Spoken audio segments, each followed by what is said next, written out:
What is happening, ladies and gentlemen? My name is Ty with the GoPro strapped to my head, and this is the all-new 2026 Audi Q3. And who's ready for a test drive?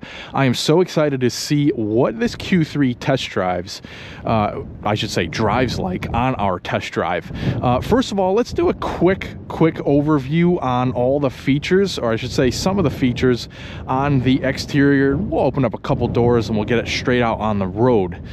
First of all, we have the black optic package. Very nice color combination with the white and beige interior. Fully blacked out grille in the front. We have some black hoops too. The daytime running lights, like most of the newer Audis, are actually reconfigurable. That's pretty cool. And we have our main headlights down below. Really nice looking 20-inch wheels. I think the wheels make this car. Nice looking 20-inch wheels, 255 40 tires with an S-Line badge. And for 2026, the Q3 actually only comes in one trim level, and you could just kind of option on the package groups and things like that you'd like. So this particular car is fairly loaded up, and it stickers for $51,070 as we see here. I think it's a great looking car. I really do. I wasn't a huge fan of kind of like the split taillight unit on the A6 that we reviewed not too long ago. But I think it looks pretty good on this car. We have a illuminated Audi rings in the back, which is so cool. That looks very nice. All LED taillights in the back, and the black optic package continues nicely back here with lots of glossy black elements. We've got a power trunk, of course, a good amount of space given what we're working with, the size of the vehicle, I should say. You could split fold the seats 40-20-40. There's a spare tire underneath, some storage pockets, LED illumination back here, and we're going to play a little game. We'll see if I could get this dealer plate strapped in the first time here. That's it, bingo. Now, in case you're wondering about all of the features this vehicle has to offer, really in-depth features review, I did make a video on that as well. So make sure you check my channel for that, and there's also going to be a link at the end of this video for that. So if you want to see everything about this car, click that.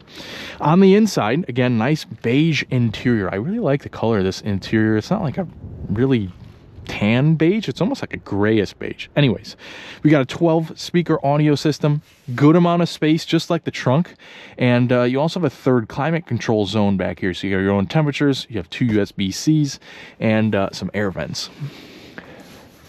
Nice big panoramic roof, and if you want to see how a guy my size, which is 5'10", fits in the back, check out that features review video. Couple of notable features up front. We have individual power child locks, power folding and heated mirrors, 3-person memory, and very nice looking seats, really all the way around. Even the rear seats are very nice, and both seats are actually powered. Let's fire her up, and I'll adjust this camera for your viewing pleasure. All right, so now that we're in position, I'll give you a brief overview, and then we will absolutely get out onto our test drive. So we have a new situation here with like your wipers and turn signals and even your gear selector, which I actually really like. I think it's a good combination. It tells you everything that you have to do here. And you also have the cruise control stalk at the bottom. You have either capacitive touch or real buttons on the steering wheel. We have a digital cockpit, which, let me show you here. The maps are back, which is great. There's a couple Audi models that actually skipped out on the maps for the virtual cockpit. And this screen is actually very nice too. Couple of buttons like the climate controls that I wish were physical buttons, which is kind of a letdown, but it does have wireless Apple CarPlay and Android Auto and built-in maps and all kinds of good stuff. But let's put our seatbelt on for safety first and shift this Q3 down into drive.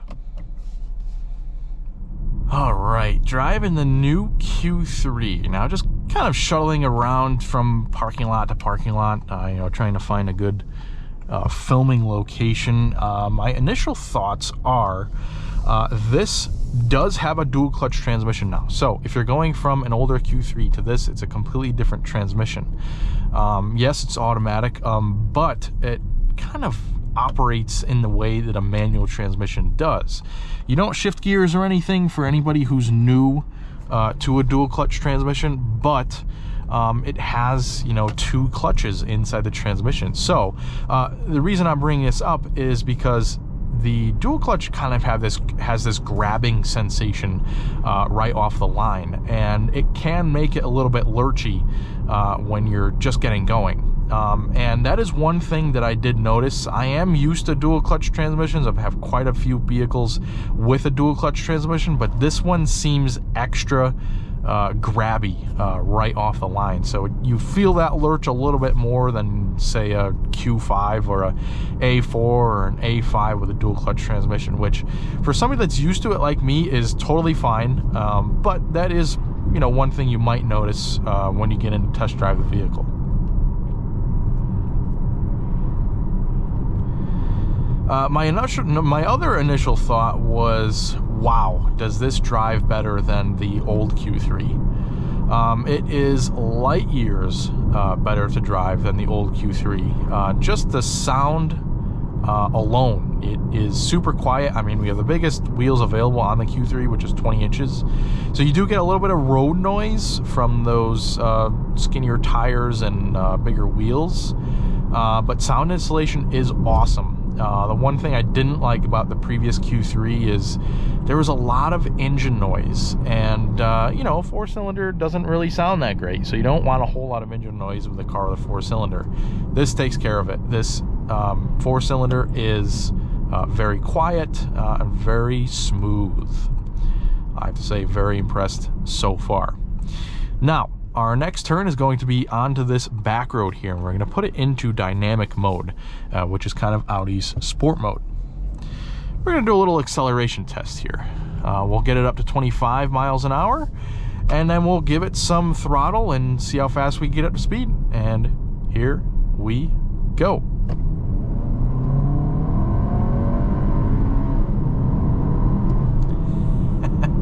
Yeah, wow.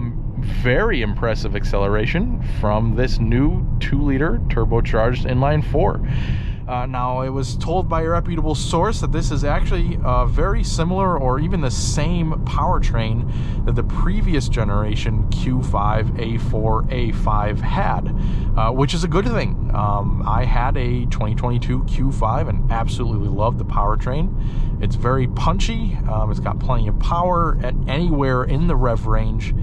And we're working with 255 horsepower and 273 pound-feet of torque. And in a vehicle this size, this car does fly. It's 0 to 60 is in the mid 5-second range, which is fantastic. And the power delivery is quiet and smooth thanks to that 7-speed dual clutch transmission. Now, the Q3 does, of course, come standard with Audi's Quattro all-wheel drive, which is great, so you can put that power to the ground. And, yeah, I am overly impressed at the powertrain of this car.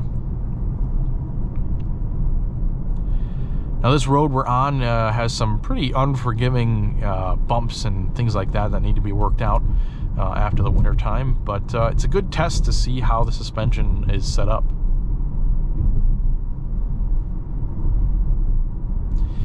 And immediately you can tell, if you can compare it to a Q5, it is a little bit more firm. Not to the point where it's like sports car-like, but to the point where you do feel the imperfections of the road, and you can feel the size of the vehicle, which is okay with me. You know, that is how the Q3 has been.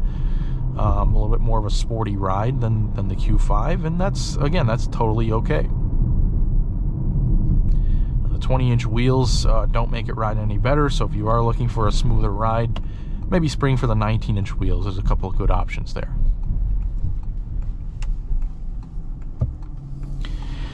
Now, what this not so smooth ride will make up for is in the handling department. We have a couple of a nice S-turn coming up here, and we'll kind of put it through a little bit of a pace here and see what it feels like. Yeah, it feels pretty good around the corners. The steering does weighten up ever so slightly in the dynamic mode, although it's still a pretty soft steering setup. But yeah, it does feel like a nice vehicle around the corners. You can definitely have a little bit of fun in this vehicle. If you're, you know, in the weekends, find yourself on a nice back road. It's definitely got the power for it, and it feels pretty good in the handling department.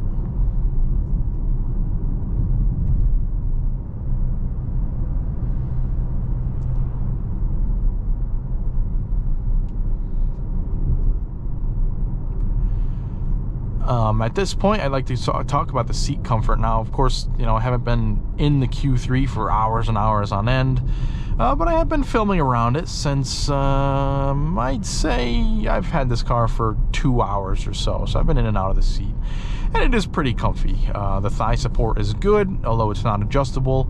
There is 4-way lumbar, and yeah, the seats do have a pretty good comfort to it.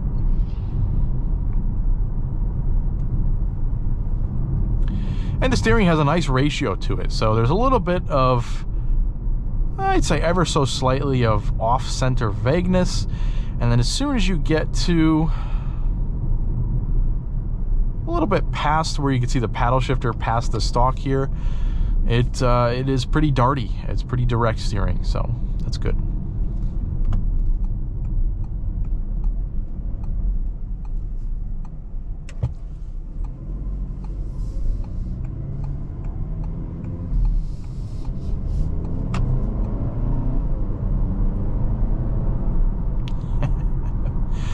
I actually almost like driving Audis in like a comfort or even like the balanced mode better, because for the acceleration it actually keeps the RPMs nice and low, which is fine with me because it gets that turbo spooling, so you get that nice low end power, which Audi has always built a nice turbocharged engine, so they're very good at that. And at this point, you should be seeing the little link pop up for our full features review video, so make sure you check out that. And I'd like to extend a huge thanks out to everyone who is watching right now, and thank you for being a part of the Ty Drives family. Please stick around for future views, and bye-bye for now.